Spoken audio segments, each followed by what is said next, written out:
नमस्कार दोस्तों, मैं मुकेश सिंह परियार आपका हार्दिक स्वागत करता हूँ स्टडी विथ एमआर क्लासेस पर।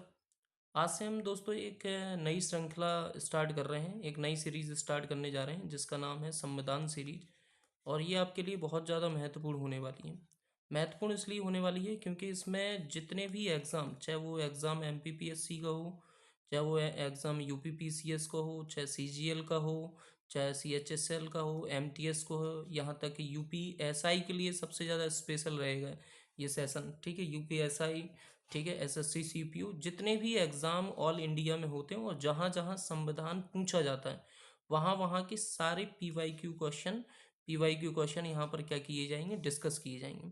और इन्हीं क्वेश्चनों की सीरीज से आपको पता नहीं चलेगा, इन्हीं क्वेश्चनों की सीरीज से पूरी पॉलिटी को कहीं ना कहीं आपको तैयार करा दिया जाएगा। तो आपको ये बहुत ज़्यादा महत्वपूर्ण और बहुत ज़्यादा इम्पोर्टेंट होने वाली है।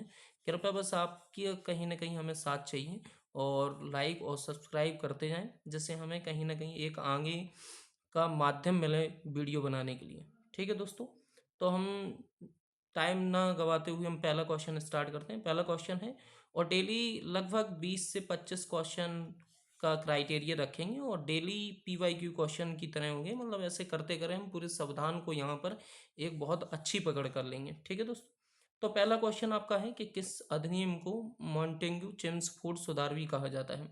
तो पहला ऑप्शन है 1919 का भारत शासन अधिनियम, 1935 का भारत शासन अधिनियम, 1947 का, 1909 का। तो इसका जो राइट आंसर होगा वो 1919 का होगा। किसका होगा दोस्तों? 1919 का। अब हम इसके बारे में बात करें तो 1919 के भारत शासन अधिनियम के अंतर्गत क्या क्या हुआ था। तो इसमें दो चीज़ें लाई गई थी। एक तो हमें ये समझना है कि केंद्र और प्रांत दोनों पर शासन पर सुधार, दोनों स्तरों पर शासन पर सुधार किए गए थे। केंद्र और प्रांत के दोनों स्तरों पर शासन में क्या किया गया था, सुधार किया गया था। दूसरी चीज़ और क्या लाई गई थी? दूसरी चीज़ इसमें ये लाई गई थी कि केंद्रीय विधानमंडल को, ठीक है, केंद्रीय विधानमंडल को क्या किया गया था?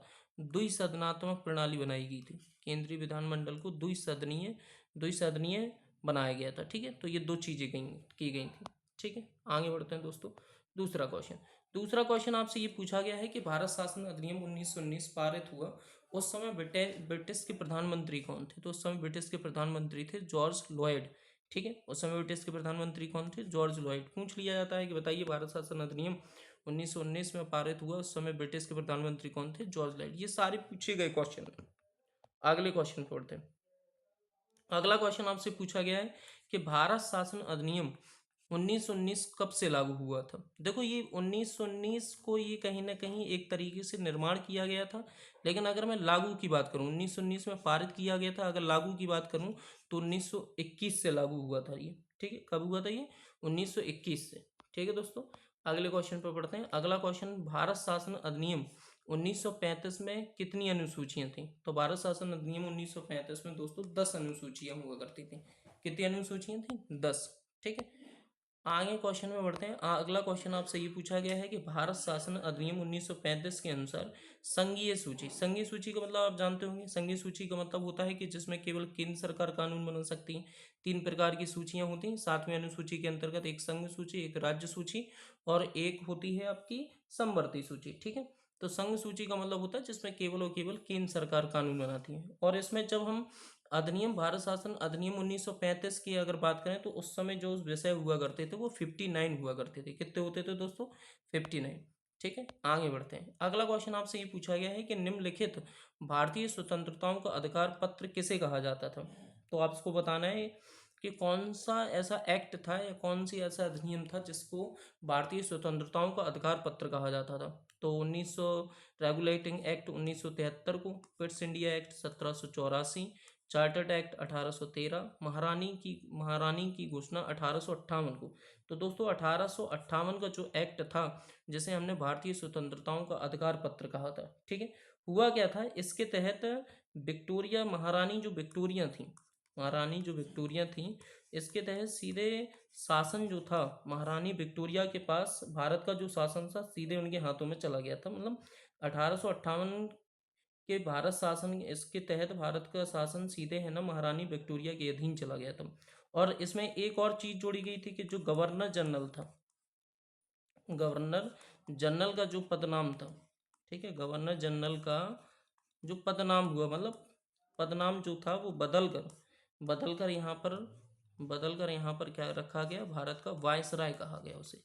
भारत का क्या कहा गया, वायसराय कहा गया। तो ये दो चीज़ें हमें समझनी है, क्या कि महारानी की घोषणा जो 1858 में, जिसे हमने भारतीय स्वतंत्रता का अधिकार का पत्र कहा, और उसी एक्ट के तहत भारत का जो शासन था वो सीधे महारानी विक्टोरिया के हाथ में चला गया, और गवर्नर जनरल का नाम बदलकर क्या कर दिया गया, भारत का वायसराय कर दिया गया। ठीक है। अगला क्वेश्चन, निम्नलिखित में से किस अधिनियम के द्वारा भारत में प्रतिनिधि संस्थाएं प्रथम बार प्रारंभ हुई थी? तो भारत शासन अधिनियम 1861 के द्वारा, ठीक है, भारत का परिषद अधिनियम 1861 के द्वारा भारत की प्रतिनिधि संस्थाएं की प्रथम बार क्या हुई थी, प्रारंभ हुई थी।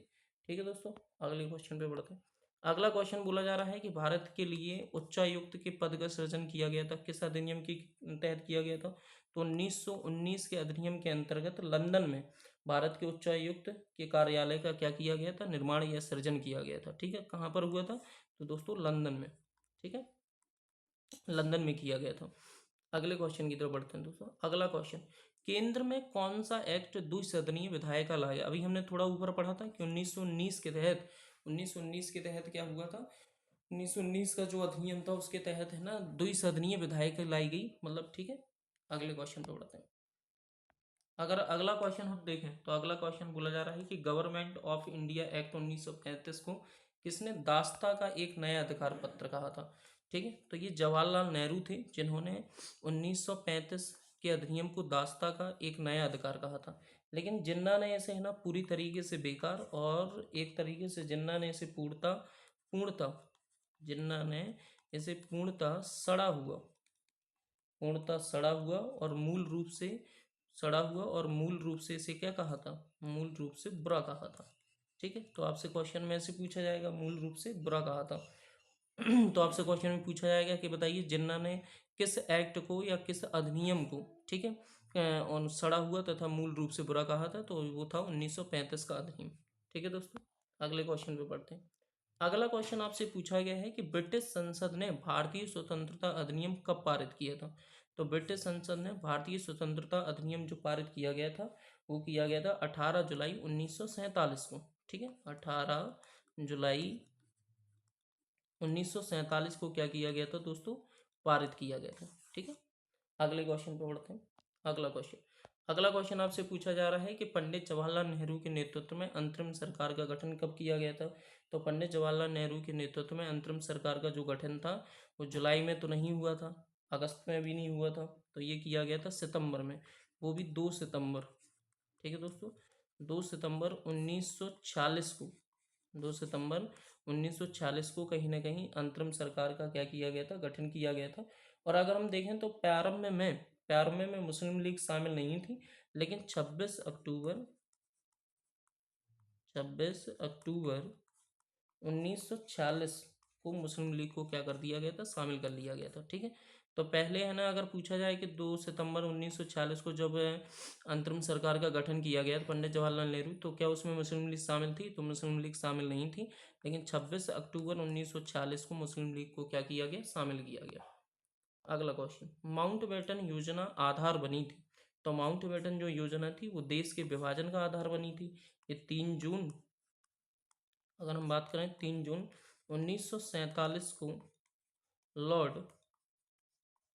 लॉर्ड माउंटबेटन लॉर्ड माउंटबेटन ने अपनी योजना क्या की थी, अपनी योजना प्रस्तुत की थी। ठीक है दोस्तों, तो 3 जून 1947 को लॉर्ड माउंटबेटन ने अपनी योजना क्या की थी, प्रस्तुत की थी, जो कि आधार क्या था, देश के विभाजन का आधार था।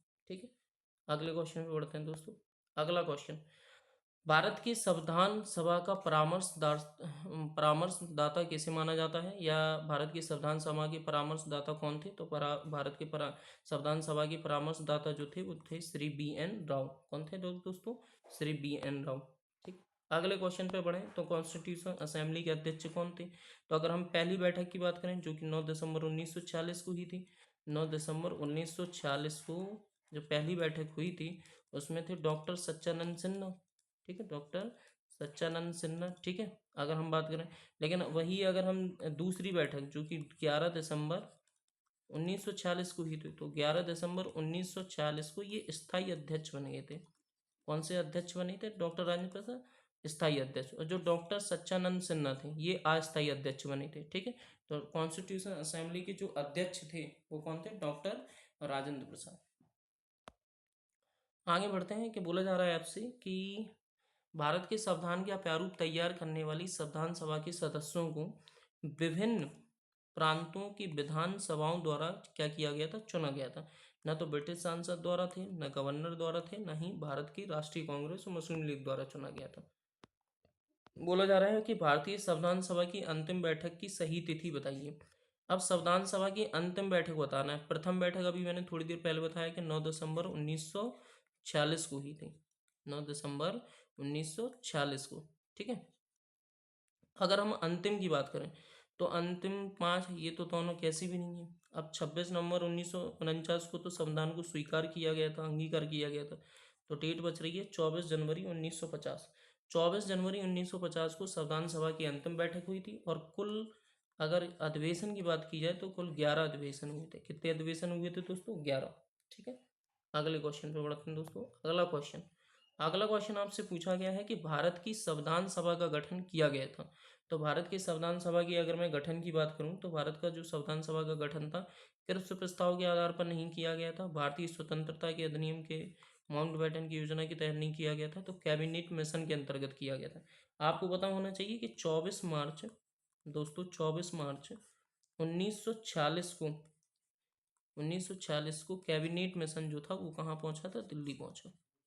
ठीक है दोस्तों, 1946 को कैबिनेट मिशन कहाँ पहुंचा? दिल्ली पहुंचा। वहां से 3 लोग आए थे। ठीक है, कितने लोग थे? 3 लोग। मैं नाम बोल देता हूँ क्योंकि लिखने में टाइम खराब होगा। पहले थे एवी अलेक्जेंडर, दूसरे थे सर पैथिक लॉरेंस, तीसरे थे स्टेफर्ड क्रिप्स। तो ये 3 व्यक्ति थे जो कि कहाँ से? ब्रिटेन से, है ना, कैबिनेट मिशन के तहत यहाँ पर संविधान सभा का गठन करने के लिए आए थे। ठीक है दोस्तों, अब हम देखें कैबिनेट मिशन द्वारा प्रस्तावित अंतरिम सरकार में कुल कितने सदस्य हुआ करते थे? तो कुल 14 सदस्य हुआ करते थे। उपाध्यक्ष के तौर पर जवाहरलाल नेहरू थे। जवाहरलाल जवाहरलाल नेहरू थे उपाध्यक्ष के तौर पर। ठीक है, जवाहरलाल नेहरू। ठीक है, और इसके अलावा कितने सदस्य थे? तो 14 सदस्य हुआ करते थे दोस्तों। ठीक है, अगले क्वेश्चन पे बढ़ते हैं। अगला क्वेश्चन आपसे पूछा गया है कि कैबिनेट मिशन योजना 1946 में भारत के लिए प्रस्तावित किया गया था। अब कैबिनेट जो मिशन था वो एकात्मक सरकार के लिए तो नहीं था, शक्तिशाली केंद्र सहित संघात्मक सरकार के लिए नहीं था, संघात्मक सरकार जिसमें ब्रिटिश प्रांतों को पृथक होने का अधिकार था, ऐसा बिल्कुल नहीं था। तो थर्ड वाला ऑप्शन था कि कमजोर केंद्र सहित संघात्मक सरकार। ठीक है, ये कैबिनेट जो मिशन योजना थी 1940 में भारत के लिए जो प्रस्तावित किया गया था उसमें ये कहा गया था कि केंद्र को क्या किया जाएगा? कमजोर सहित संघात्मक सरकार को कहीं ना कहीं बनाया जाएगा। ठीक है, अगले क्वेश्चन पे बढ़ते हैं।